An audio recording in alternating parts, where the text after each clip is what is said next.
What up, Skin? Welcome to Bar Vibes with Bryce the Fourth. You're not raw reaction and interacting with the masses. No subject is safe. You hear the people and the noise, but that's the point because without the people, boop, boo. What is the point? Embracing vibrations. You got to start it off today. Rest in paradise. Rest in paradise to Dolly Parton. Me personally, in my young age, I was not aware of her game, but according to my big homies, she was that thing. But that's neither here nor there. Rest in peace to a legend. Rest in peace, Dolly Parton. And then we got to start talking about sports. So, preseason injuries are the worst. I don't know if you've ever played Madden where you just like turn the injuries off. Turn the fucking injuries off. You got Tyler Biadasz. He is the center, was the center for the Chargers, who they traded for, and now this man is out. You're talking about a Chargers team who was focused on giving the offense an identity. And then you get Justin Herbert wanting to have that identity on the run game because, don't get me wrong, Justin Herbert, solid quarterback. But if he doesn't have a run game, it's a wrap. And then your focal point on your offensive line gets hurt in preseason, in training camp. What you're going to do when it comes for you. Working honest, but it pays the bills. And then you got Ashton Jenney this past week. He did get carted off. And you got their players bending on a knee, praying for him. It was a sprained ankle. Great for them. But like I'm saying, these injuries are terrible. And it's going to get to a point where it's not going to be any preseason, maybe in my lifetime, but it's going to get to a point where it's like, we're not doing any preseason football. It's just going to be, you guys go out there and practice, and it is what it is, and then the season opens.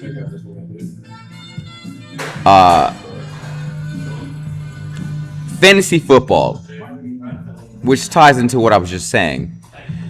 Why would you hold your fantasy football draft before any of these preseason games?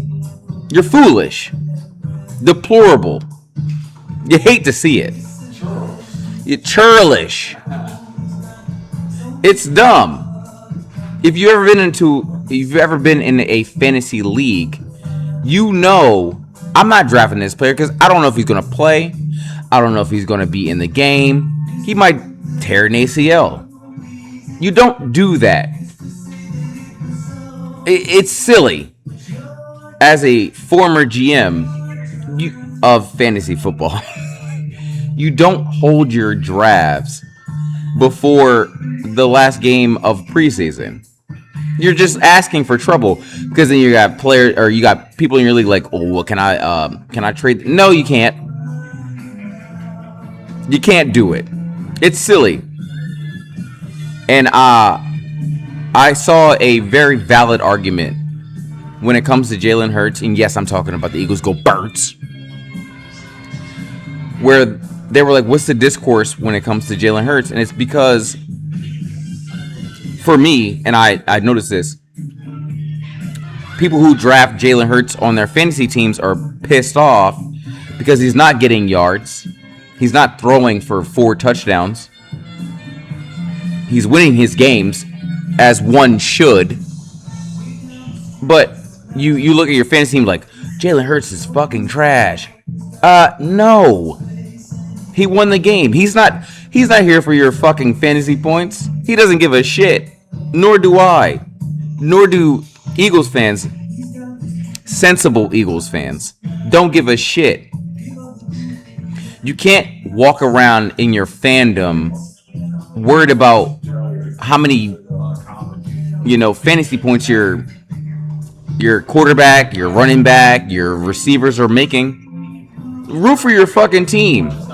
I would gladly, if I had Jalen and Devonta and Saquon on my team in fantasy and they lost in fantasy and we won the game, I am very pleased. Pleased. I don't care. There's a lane for this and there's a lane for that. If you are worried about your bread, then don't get into fantasy. Don't do it. Or also just don't pick up people on your team. How about that? Deshaun Watson. Of course we got to talk about that. The discourse was obviously that he played terrible in the preseason. Deshaun Watson. When it's compared to Shedeur Sanders. And yet their organization comes out and says, hey, we're starting Deshaun Watson week 1. And there's 2 elements to this. So it's happening 1, and that's overall 1, because they paid this man $250 million guaranteed. So if you're the Browns owner and you want to get something out of your investment. So you walk your old ass downstairs and you put your hand on your owner's or your GM shoulders, who puts his hand on the head coach's shoulders, who puts his hand on the offensive coordinator's shoulders and go, hey, I know that Shedeur was better this offseason, but we're paying this man $250 million. He's got to start. The Browns fans might bring out the bags with the eyes cut out. They might bring them back out. They may bring them back out, and that's warranted because this is bullshit. The Browns are about to have a very, very great defense. Top 10 in the league, not even the AFC. Top 10 in the league. In the entire league. And you're wasting it away because you feel guilty after giving this man the worst contract in NFL history. And then on top of that, he comes out and has zero accountability. If I was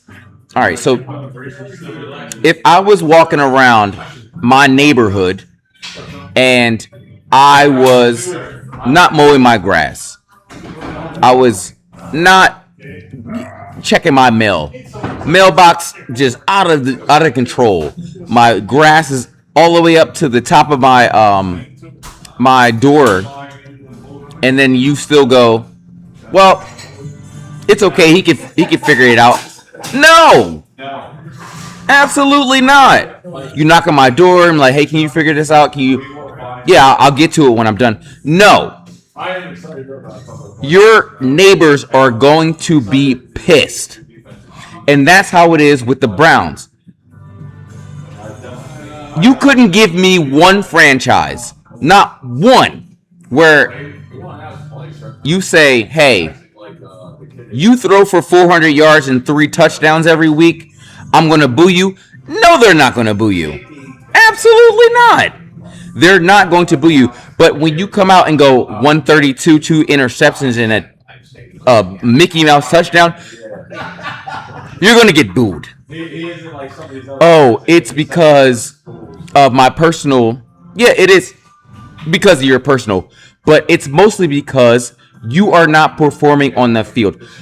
If the Browns went to the AFC Championship game this year with Deshaun Watson at the helm, he's going to be applauded every fucking game.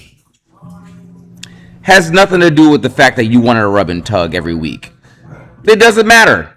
You won them games. They don't care. They're worried about you playing on the field. You throw for 350 and 3 tutties, they don't care. They do not. Exactly, no. If Deshaun Watson is throwing for 420 and 4 touchdowns and a pick every game, they do not care. The Deshaun Watson jersey sales are going to skyrocket. So get off your high horse, sir. They don't care that you were walking into these places and getting your dick pulled. They don't care. They want you to show up on the field. That is it. It's crazy. Fernando Mendoza, I don't think that he should start this year. They got Kirko Cousins, and it would be very smart for them to not do that because you invested your first overall pick for him. Make sure that all the pieces around him are solid. The line, which is numero uno, your receivers, your running back, Genty, as I said, make sure he's okay. And don't make it more difficult on him than it should be. Just don't do that.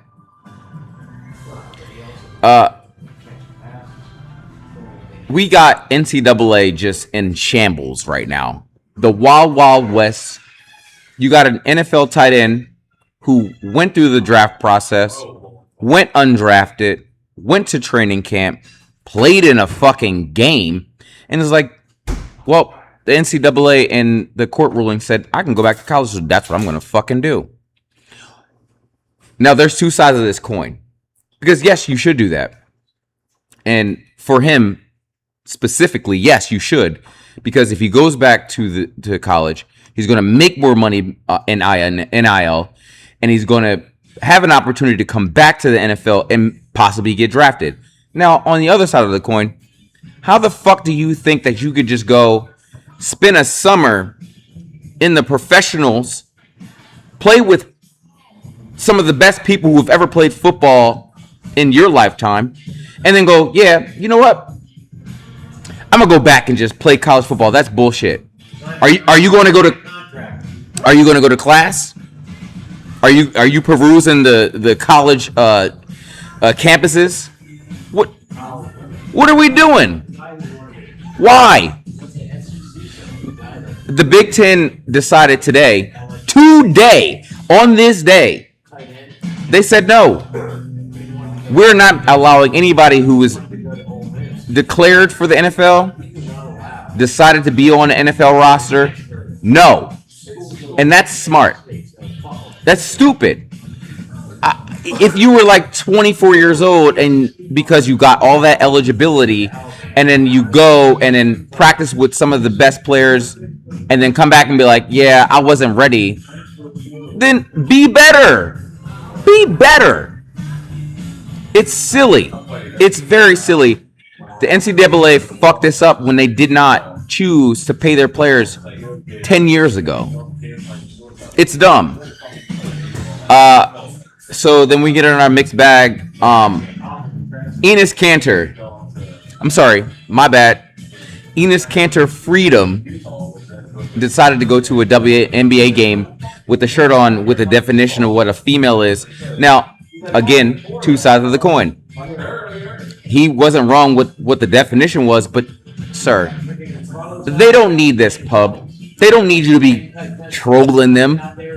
There are no transgenders in the WNBA. They haven't made any rulings on who can be in, and you decided to go down there and like parade yourself in front of the bathroom asking, oh, which bathroom I could be in. Stop doing this. And it was very attention grabbing. I get it.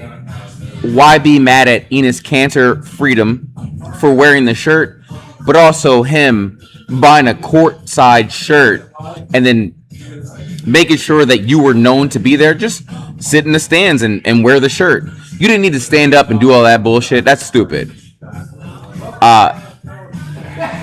You get the Phillies. Shout out to the Phillies. They are on a roll, and I know what day it is. They still are on a roll. They lost yesterday. Wheeler not pitching particularly well. They lost 9-2, but I got a person say like, yeah, I hope they get back on track. 9 out of 10, back on track. Back on track of what? I take 9 out of 10 every day of the goddamn week, and there's only 7 days of the week. It is alarming that Wheeler has given up this many runs, given up a lot of walks. But this is the trajectory that I would like to see the Phillies be on, especially with Arise out. You got Sosa. That comeback. You're down 4-0, 2 outs, and everybody just showed the fuck up. Sosa clearing the bases, and then you get Big Schwarby walk off. Momentum is everything, and they still have it. They flew out to the West with no rest, bars, and they lost, and it's okay. That is okay. The Phillies are they're doing what they need to do at this particular time in the season. Liverpool, the most unprecedented draw I've ever seen. I walked into them getting scored on in the 7th minute. And then you get Cody Gakpo putting them back up, and then they got put right back down. They did get a penalty in the 99th minute. It was warranted, and I don't give a fuck what anybody says. The man wouldn't need a knee with the player in the box. Whatever. Sobo, Sly, burying that bitch. So they got a point out of that. Still got 37 more games to play. It is okay. Bars. Up the Reds. The 49ers owner, Jed York. He is the owner of the Niners, part owners of Lead United, worth upwards of $10 billion. Decides to get on his little computer on a website and order a prosty for $140 American in a Ohio trailer park. And you got caught. You have $10 billion and went, nah, I'm going to go to the ATM. I'm going to take out 920s. And and that math might be wrong. And I'm going to go to this trailer park in the middle of Ohio and get the dancing. No. Absolutely not. It's like if you went to Uber and they were like, you want to Uber X? No. You want to Uber X Plus? No. I'll take the wait and see. You have $10 billion, sir. Why? Did he know this one? He was like, yeah, she's going to mix it and shake it. That's terrible. What?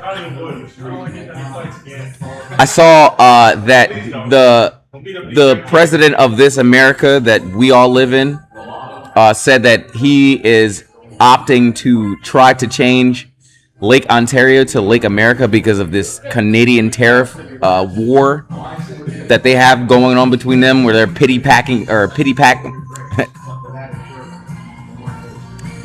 panny-caking between each other. It's the same thing that they were doing with the Gulf of Mexico when they were like, let's change it to the Gulf of Mexico. The pettiness that's going on in politics is crazy. And it's beyond that, but that's all I have to say about that because Stone Cold said so. This whole Target thing, look it up. Look up Target Halloween costume. And you could try to wrap it around as much as you want to say it. Fuck off, Target. Will not be shopping there. I know my business doesn't matter to you, but won't be doing it. Also, Texas Roadhouse. You got people online from your organization saying, hey, we're spitting on our people, my people, on your food. Get out of my R5. On that note, big ups to the first day. Stay focused and be great. Take a sip. Labor Day is the office thing this year. It's supposed to be this week, and now you got football being all fucked up. Take them fucking kids to school, man. That's all I got to say. Football is upon us. Declare your allegiances, because you know mine. Go